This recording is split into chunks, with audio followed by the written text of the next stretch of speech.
readers, welcome to Book a Day. I am really excited to share today's Book a Day.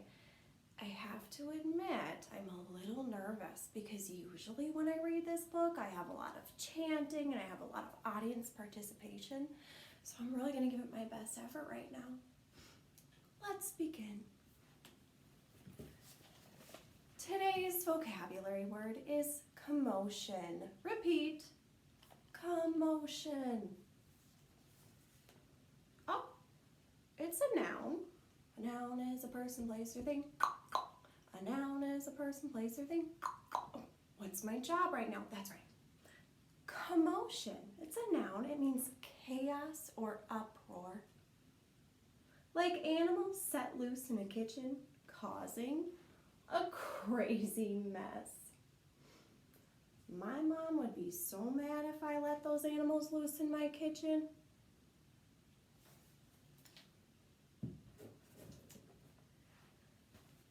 Today's Book a Day is one of my personal favorites. It's called Turtle's Race with Beaver.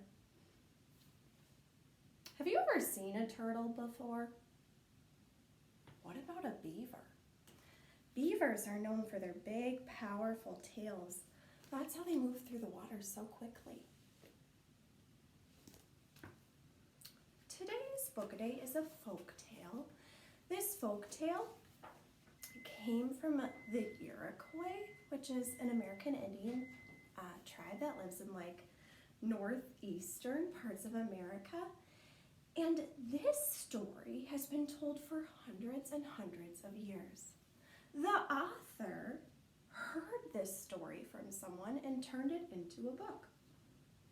Let's begin. Long ago, Turtle lived in a beautiful little pond.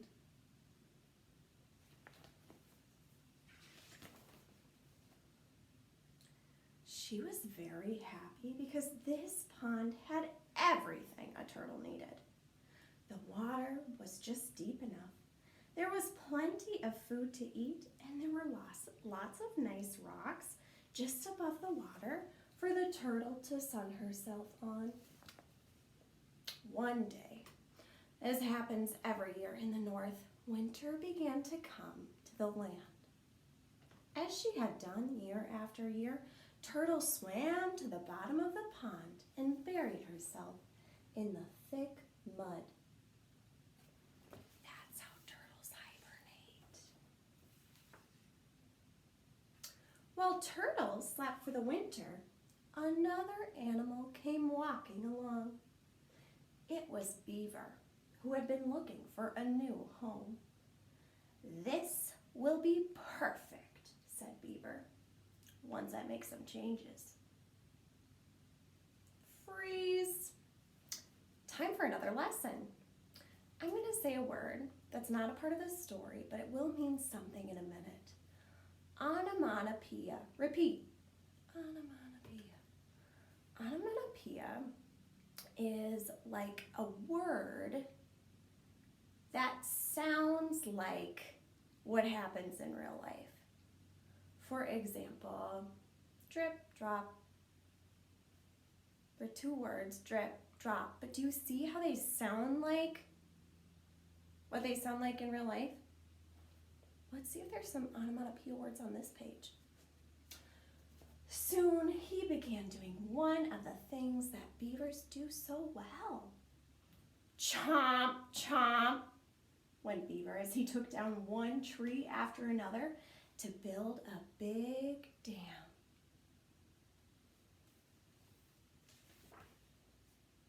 He worked hard for many days, and as he did, the water got deeper and deeper.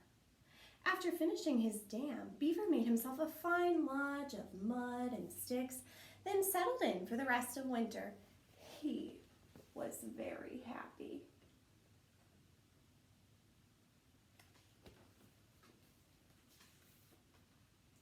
Uh-oh. Already looking at the next page, I am ready to make a prediction. A prediction is a guess, like, what do you think is going to happen next? I see Turtle.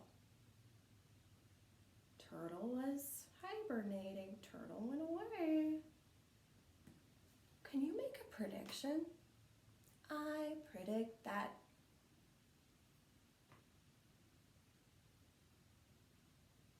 let's keep reading. The moons came and went, and spring returned once more to the land. The birds sang, and the ice melted away. Then Turtle woke up. Crawling out from under the mud, she began to swim toward the surface of the water. But she had to swim higher and higher and higher. By the time Turtle made it to the surface, she realized that the water was 4 times as deep as before. Her pond didn't look the same at all. All of the rocks she loved to sun herself on were underwater. On one side of the pond stretched as far as her eyes could see. On the other stood a huge dam. Not too far from that was a big round lodge.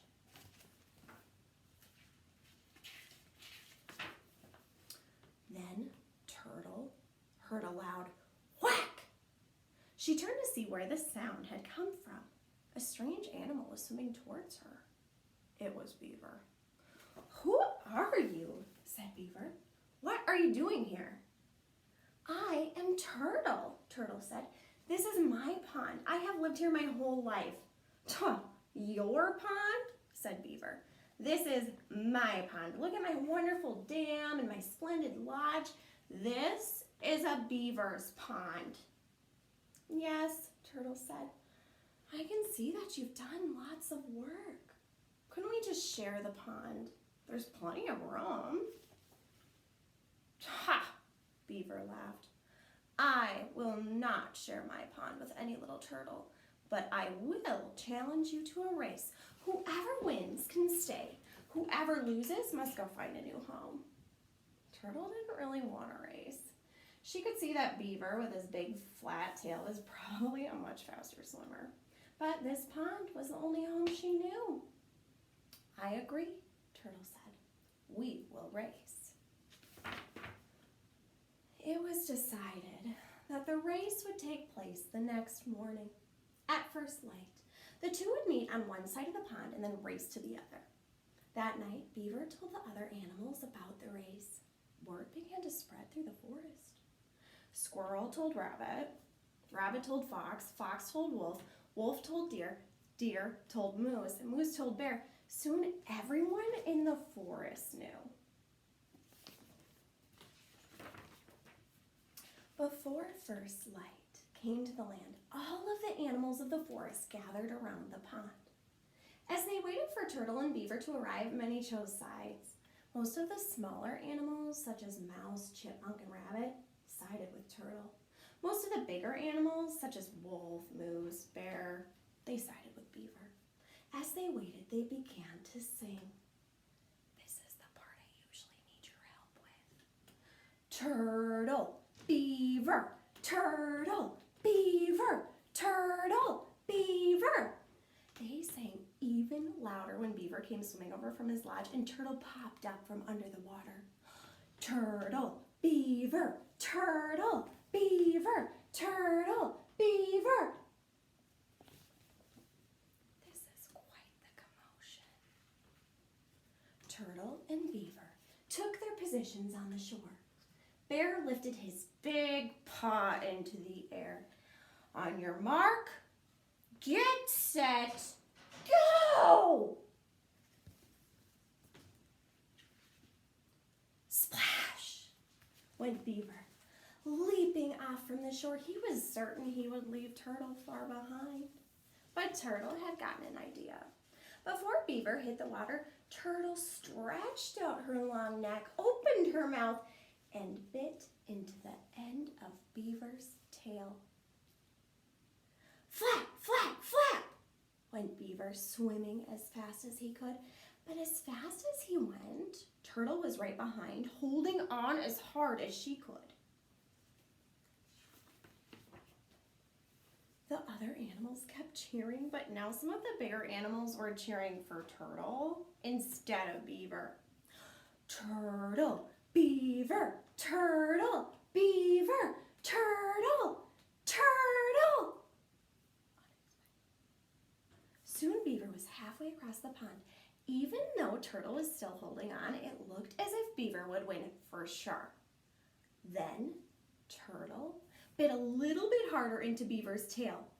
Flap, flap, flap. Beaver swam even faster. Turtle still held on. Now more of the animals were cheering for Turtle. Turtle, Beaver, Turtle, Turtle, Turtle, Turtle. Now they were almost to the other side. Beaver seemed sure to win, but Turtle bit as hard as she could into Beaver's tail. Crunch. Yow! Yelled Beaver. He flipped his big fat tail up and out of the water. When his tail reached its highest point, Turtle let go. Whee! Sang Turtle as she flew through the air right over Beaver's head. What a smart turtle. Ka-thunk. Turtle landed on the far shore and crawled across the finish line. Turtle had won the race. All the animals cheered. Turtle, turtle, turtle, turtle, turtle, turtle. Turtle was very pleased, but she could see how sad Beaver was. I would still be happy to share my pond, she said. But Beaver was so embarrassed that he left without another word. Over time, Beaver's dam fell apart and the water got shallower and shallower. Turtle had back all of her wonderful rocks to sun herself on. As for Beaver, he did find a new home in a pond not too far away. In that pond, though, there also lived a turtle. "Can I share your pond with you?" Beaver asked. "Of course," the other turtle said. And so the two of them lived happily ever after through all the seasons to come.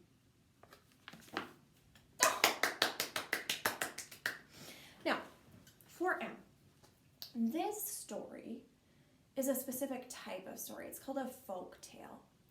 A folk tale usually teaches us a lesson or a moral, like a lesson you learn in life. And it teaches us about why things in nature or how things in nature came to be. What lesson about life did this book teach its readers?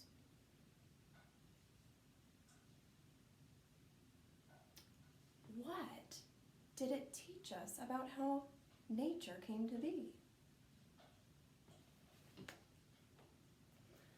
When I think about the moral or the theme of this story, I'm thinking, I don't know, maybe it's trying to teach us that it's really important to share things and appreciate others.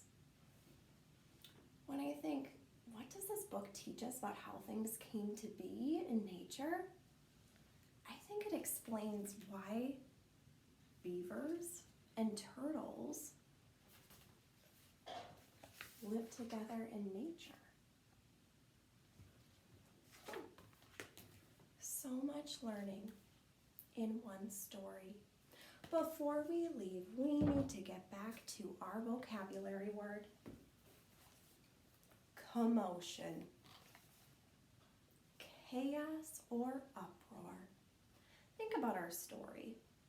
How does the word commotion connect what we read? I can't wait to see your answers on Google Classroom. Have a great day, 4M.